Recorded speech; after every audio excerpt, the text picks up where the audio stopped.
welcome back to my YouTube channel. Hari ini hari yang cukup cerah. Aku di sore hari ini lagi syuting YouTube channel aku. Dan aku mau sharing ke kalian karena ini bukan cukup, tapi banyak banget pertanyaan mengenai gimana sih aku melewati proses kehamilan aku selama 9 bulan, tetapi dengan tetap menjaga berat badan supaya tetap stabil sampai akhirnya aku melahirkan kayak sekarang. Oke, kalau aku jawab satu-satu pastinya kan akan lama banget dan pasti ada yang nggak baca juga kalau di media sosial seperti Instagram. Jadi aku decide untuk aku menjelaskan di YouTube channel aku supaya lebih clear, lebih jelas. Jadi udah nggak ada lagi tuh nanti yang tanya-tanya, dan kalau ada yang tanya bisa langsung cek di YouTube channel aku. Jadi waktu aku memutuskan untuk aku ingin hamil, pertama yang aku lakukan pastinya aku ke dokter dulu. Secara aku 8 tahun menanti kehamilan. Jadi aku decide untuk aku dan suami sama-sama cek ke dokter untuk cek kembali kondisi kesehatan aku dan David. Dan saat aku cek, memang sebenarnya aku juga udah sering ngecek setiap 2 tahun sekali. Aku selalu cek kesehatan, all good, kondisi kita dalam kesehatan, reproduksi, dan lain-lain, semuanya baik. Mungkin kalau kalian tanya-tanya kok menantinya sampai 8 tahun, nah itu sudah pernah aku jelaskan di YouTube aku yang sebelumnya. Kalian bisa lihat di episode sebelumnya, aku sudah pernah upload kenapa sih aku hamil setelah 8 tahun kemudian. Dan saat itu dokter bilang all good, semuanya oke, dan kita hanya diberikan waktu masa subur aja nih. Jadi pastinya pada saat melakukan hubungan suami istri di masa-masa subur, dan thank God Tuhan memberikan langsung bulan depannya. Jadi aku hanya telat 1 hari dan langsung bisa lihat hasilnya adalah positif. Tapi yang ingin aku jelaskan adalah sebelum aku hamil, memang aku menjalani makanan sehat dulu. Seperti apa sih makanan sehat? Aku nggak sebut ini diet atau diet karena sebenarnya ini hanya mengubah gaya makan aku aja. Mungkin tubuh aku termasuk yang mungil ataupun kecil, tetapi kalau dibiasakan terus-menerus pastinya bukan hanya berat badan aja nih yang nambah, tapi juga pastinya kondisi kesehatan tuh nggak baik. Jadi aku decide sebelum aku hamil, aku ingin mengubah pola makanan. Jadi tetap kenyang, tetap enak, tapi mengubah semua pandangan aku tentang makanan. Jadi waktu itu aku decide untuk mengurangi daging merah, tidak mengkonsumsi segala sesuatu yang manis, tidak makan goreng-gorengan, tidak makan yang berminyak, aku nggak makan. Jadi aku mengubah seperti aku tidak makan daging merah seperti daging sapi, aku makan daging putih. Daging putih itu apa aja sih? Daging putih seperti ikan, terus ayam, itu yang aku konsumsi. Aku ganti yang gorengan, jadi aku suka yang rebus-rebusan. Memang awalnya susah banget, nggak gampang. Tapi waktu itu aku punya motivasi yang kuat banget, karena aku pengen pada saat menjalani kehamilan, aku punya kondisi yang fit.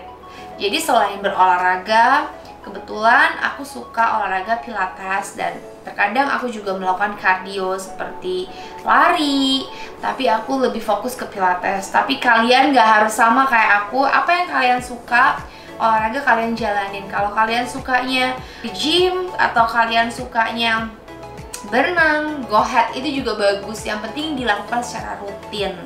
Yoga bagus juga. Jadi semuanya sebenarnya olahraga itu bagus, tinggal gimana kita ngejalaninnya dan cocok nggak nih sama kita gitu. Dan pastinya harus tahu kondisi badan kalian dulu, kalian nyaman nggak ngejalanin olahraga tersebut. Jadi balik lagi ke makanan, jadi aku itu pecinta banget sama daging merah. Aku tuh gila banget sama daging sapi. Setiap hari aku pasti makan daging sapi, dan daging sapi itu sebenarnya bagus, ada bagusnya, tapi kalau berlebihan itu nggak bagus. Dan kalian bisa tahu lah daging merah itu sebenarnya banyak banget resikonya. Tapi bukan berarti kita nggak boleh makan daging merah. Boleh nggak sih kita makan gula? Boleh, tapi jangan berlebihan.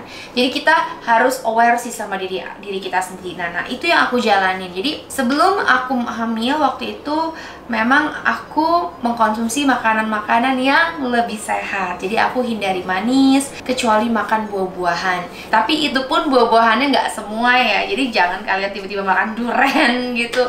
Itu big no-no. Atau tiba-tiba kalian makan mangga, itu sama aja karena itu manis. Jadi makanan manisnya itu dirubah seperti aku makan pepaya karena itu bagus untuk pencernaan. Terus pear, strawberry, pisang, setiap pagi aku makan pisang setiap pagi.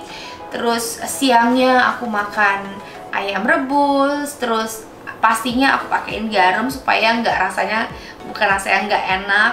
Terus aku lebih banyak makan sayur-sayuran rebus, wortel rebus, dan aku pakai kaldu ayam supaya rasanya tetap enak juga. Terus udah gitu malamnya mungkin aku makan salmon, aku makan ikan.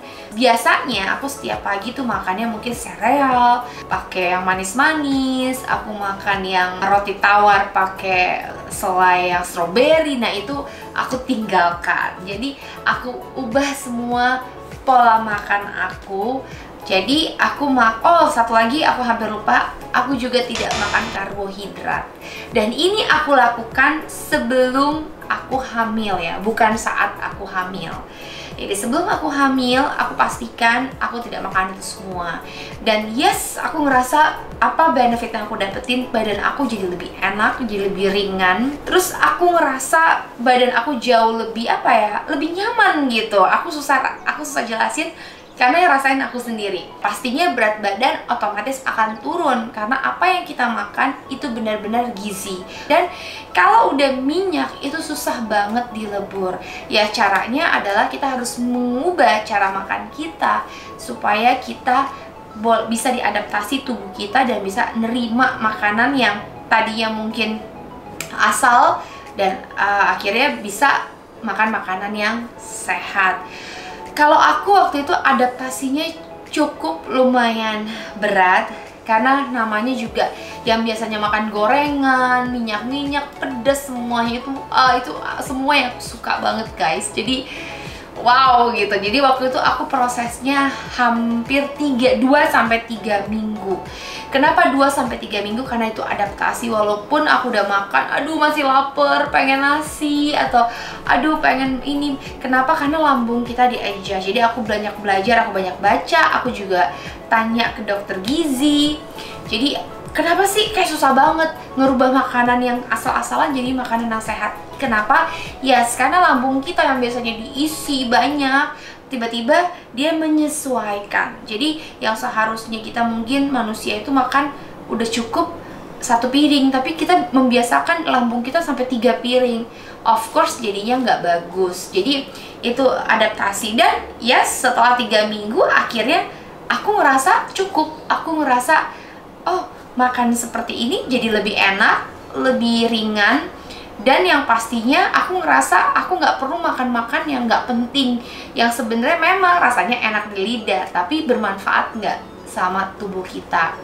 Well, aku juga encourage kalian kalau kalian mau makan makanan sehat, mungkin setiap tubuh kita berbeda-beda.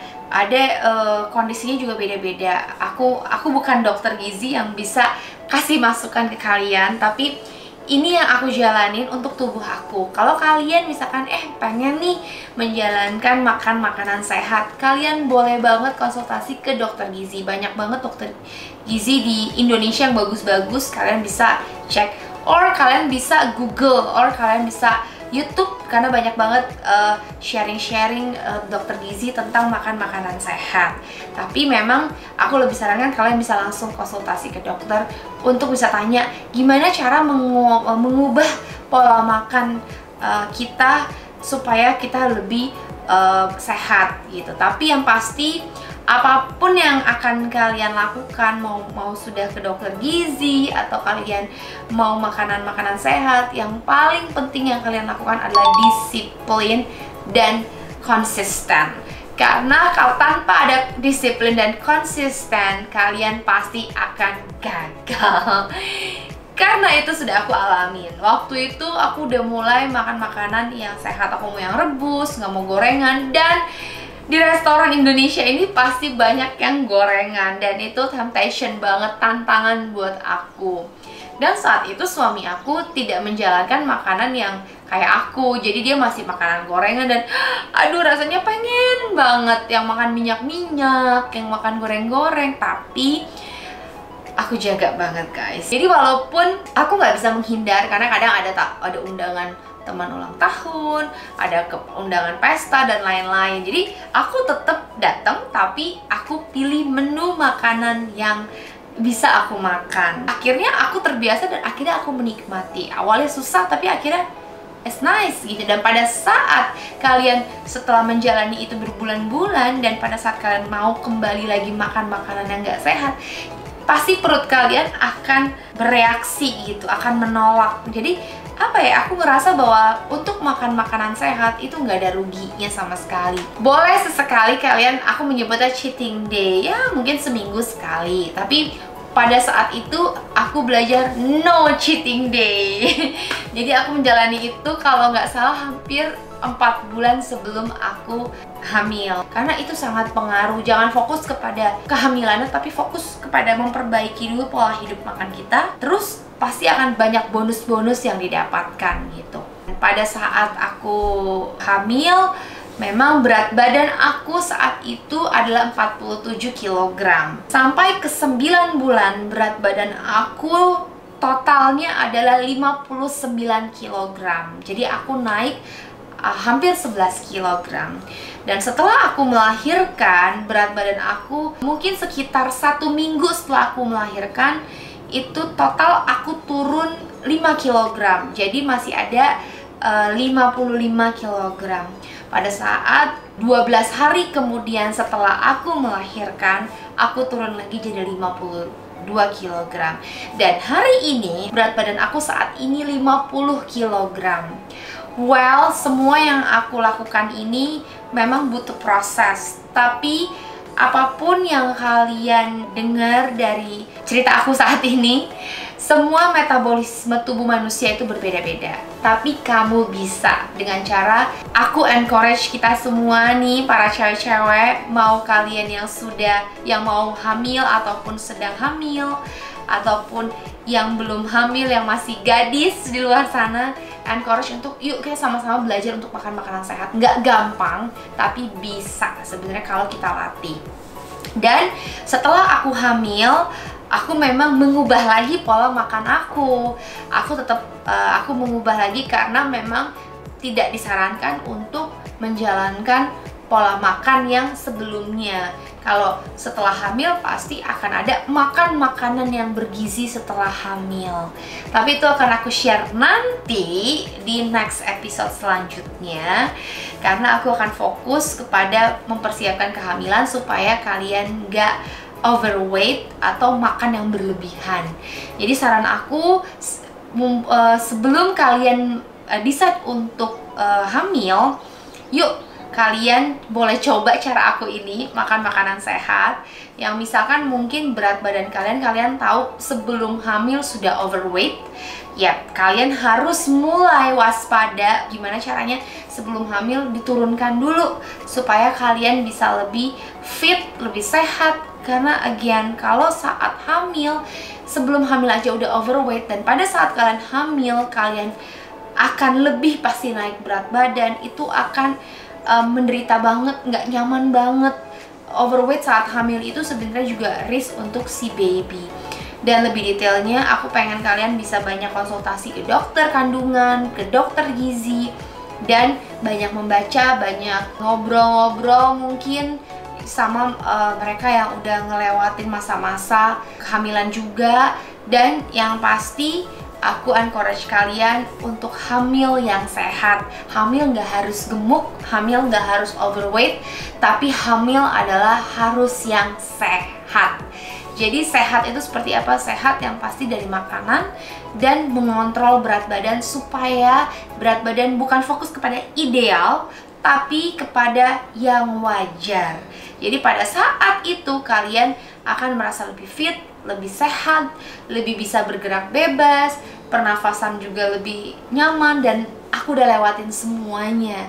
Jadi buat aku, apa yang aku sharingin ini bukan buat kalian untuk pengen kurus, tapi pengen ideal sesuai dengan tubuh kalian, sesuai dengan kondisi berat badan kalian, dan yang pastinya sesuai dengan genetik kita masing-masing, karena setiap kita itu punya genetik masing-masing. Tapi untuk overweight dan memiliki berat badan yang ideal itu adalah pilihan buat aku.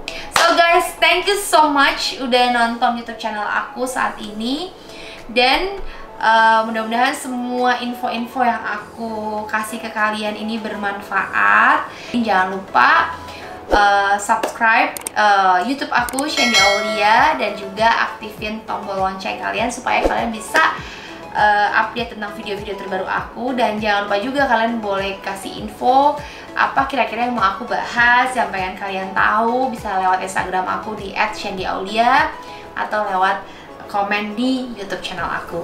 Thank you guys. Pokoknya stay at home sampai saat ini. Kita berdoa sama-sama, semoga berkali-kali aku ucapin semoga semuanya cepat berlalu dan kita boleh kembali beraktivitas normal. Jangan lupa stay healthy, stay clean, dan jangan lupa makan makanan sehat. Bye! Hi guys, thank you for watching my YouTube channel. Biar aku semangat, jangan lupa like, comment, subscribe, dan aktifin tombol lonceng kamu supaya kamu bisa tahu dan update tentang video terbaru aku. See you on my next video.